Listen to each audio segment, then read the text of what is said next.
बिल्कुल। नमस्ते रचना जी, आपने लेट ज्वाइन किया है। नमस्कार सर जी। नमस्कार नमस्कार अमरजीत जी, नमस्कार प्रशांत जी। सर नमस्ते अमित नमस्ते गुप्ता। सर। नमस्ते राजीव, नमस्ते राहुल। सर नमस्ते अमित गुप्ता। सभी लोगों को प्रणाम सर, प्रणाम। नमस्कार सर, प्रणाम।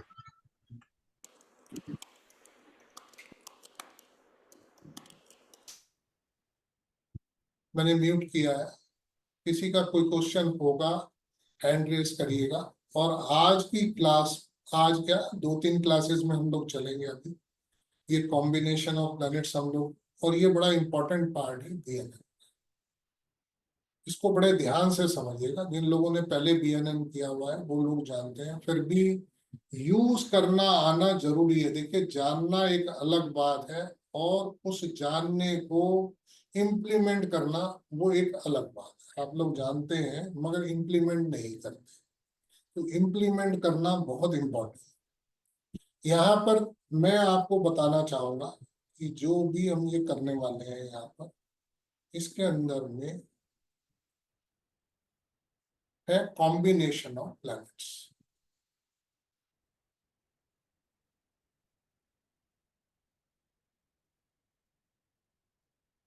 कॉम्बिनेशन ऑफ प्लैनेट्स जो है, इसके अंदर में प्लैनेट्स इन ट्राइन। इन ट्राइन का मतलब यह है कि जैसे हम डिग्रीज को लगाएंगे, डिग्री जो है, यहाँ पर मान लीजिए जुपिटर बैठा है 2 डिग्री का, यहाँ पर मून बैठा है 17 डिग्री का, यहाँ पर मार्स बैठा है 14 डिग्री का। तो ये हम लोग जानते हैं कि हम कॉम्बिनेशन ऑफ प्लैनेट्स बनाते हैं। कॉम्बिनेशन ऑफ प्लैनेट्स का मतलब ये है कि हमारे लिए ये सारे के सारे प्लैनेट जो है एक तरह से ग्रुपिंग में है। तब इसको आप कह सकते हैं ग्रुपिंग में है तीनों प्लैनेट। और जब हम इनको डिग्री वाइज अरेंज करना चाहेंगे तो डिग्री वाइज, जैसे हमने डायरेक्शनल चार्ट में किया था, यहाँ पर Jupiter plus Mars plus moon, और भी हो सकते हैं। यहाँ मान लीजिए वीनस बैठा है 13 डिग्री का, यहाँ सन बैठा है 16 डिग्री का, यहाँ पर मरकरी बैठा है 12 डिग्री का। तो ये भी इसी हिसाब से अरेंज, मतलब यहाँ पर जुपिटर 2 डिग्री का बैठा हुआ है, उसके बाद में 12 डिग्री पे मरकरी बैठा हुआ है, 13 डिग्री पे वीनस बैठा हुआ है, 16 डिग्री पे 14 डिग्री पे मार्स बैठा हुआ है, 16 डिग्री के ऊपर सन बैठा हुआ है, 17 डिग्री पे मून बैठा हुआ है। यहाँ पर ये डिग्री भी है। अगर मिनट्स का भी फर्क है तो मिनट्स के हिसाब से भी ये असेंडिंग ऑर्डर में लगे। मतलब हमारा सोचना ये है कि जुपिटर मरकरी से मिलेगा पहले, मरकरी वीनस से मिलेगा, वीनस मार्स से मिलेगा, मार्स सन से मिलेगा, सन मून से मिलेगा। तो बेसिकली क्या है, जब ये प्लैनेट चलेंगे, चलेगा मतलब ये होता है, चलेंगे का मतलब ये नहीं कि जुपिटर चल रहा है तो मरकरी नहीं चल रहा, चल मरकरी था। मगर जब हम जुपिटर से रिलेटेड कोई चीज जानना चाहते हैं हम सिर्फ जुपिटर को मूव करेंगे। जब हम मरकरी से रिलेटेड कोई चीज जानना चाहते हैं तो सिर्फ मरकरी को मूव करेंगे। जब हम वीनस से बारे में जानना चाहते हैं तो वीनस को मूव करेंगे। क्योंकि एट अ टाइम हम कभी भी प्रिडिक्शन करेंगे तो किसी एक पर्टिकुलर प्लैनेट के बारे में जानना चाहेंगे। अभी मान लीजिए हम नेटिव के बारे में ही बात करना चाहते हैं, या नेटिव की वाइफ के बारे में बात करना चाहते हैं, या नेटिव के फादर के बारे में बात करना चाहते हैं, नेटिव की मदर के बारे में बात करना चाहते हैं। तो ऐसे में ये बाकी सारे के सारे प्लैनेट जो है वो अपना अपना कैरेक्टरिस्टिक्स, देखो एक चीज होती है मूवमेंट, मूवमेंट बताता है जर्नी, उस प्लैनेट की जर्नी क्या है। और एक होती है कैरेक्टरिस्टिक्स। कैरेक्टरिस्टिक्स का मतलब क्या है कि आज कोई भी, आज मान लीजिए एक घर के अंदर में 4 प्राणी रह रहे हैं, उस घर के हर एक मेंबर के ऊपर में दूसरे मेंबर्स का प्रभाव क्या है। किसी से वो ज्यादा प्यार करता है, कोई उसकी इंटेलिजेंस को प्रेज करता है, कोई उसे क्रिटिसाइज करता है। मतलब कहने का ये है कि जितने भी लोग एक घर में रह रहे हैं उसमें रहने वाले हर एक आदमी के ऊपर में उस घर में रहने वाले बाकी सबका प्रभाव आएगा, वो कैरेक्टरिस्टिक्स।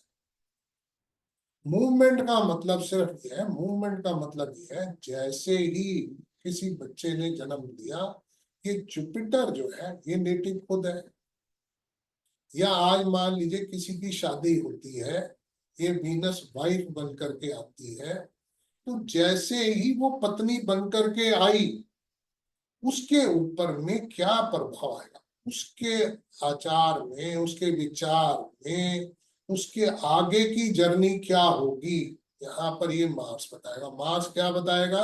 मार्स बताएगा कि उसकी कोई एक्सीडेंट सर्जरी भी हो सकती है।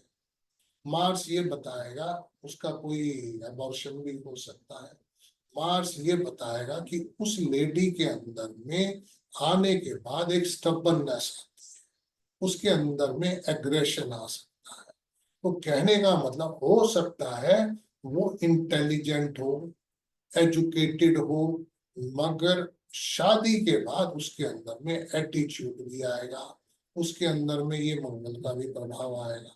मतलब कहने का ये है कि ये सब चीजें एक साइमल्टेनियसली घटती हैं। तो ऐसे में हमें ये जानना जरूरी है कि कोई भी प्लेनेट कितनी डिग्री का बैठा हुआ है, कम डिग्री का है, ज्यादा डिग्री का है, क्योंकि कम डिग्री वाले प्लेनेट को ज्यादा डिग्री वाले प्लेनेट्स के साथ में मिलना पड़ेगा जाकर। तो कहने का ये हम लोग अब इस वाले चैप्टर के अंदर सीखने वाले हैं कि उनका किस तरीके से प्रभाव आता है।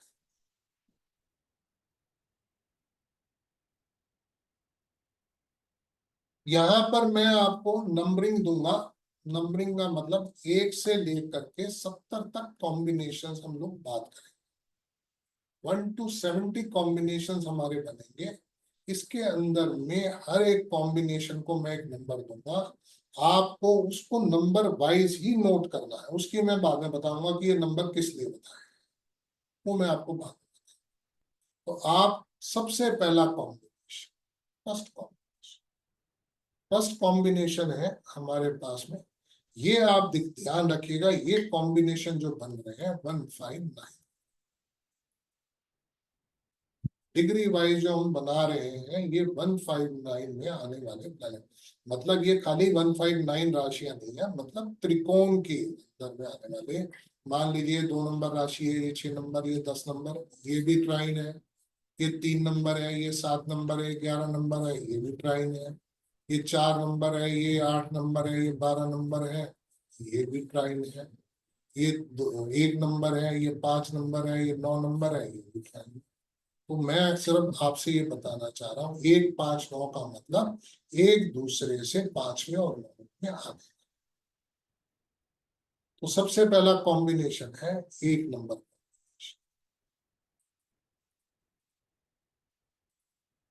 1 नंबर कॉम्बिनेशन का मतलब ये है, हमारा सबसे पहला कॉम्बिनेशन बनता है सन और मून।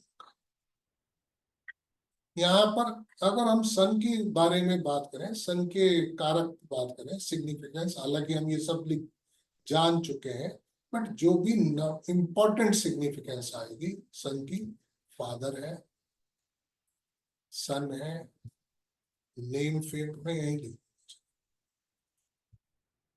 1 नंबर कॉम्बिनेशन है। यहाँ पर मैं एक टेंटेटिव लिख रहा हूं कि सन जो है वो 10 डिग्री का मतलब कम डिग्री का बैठा हुआ है।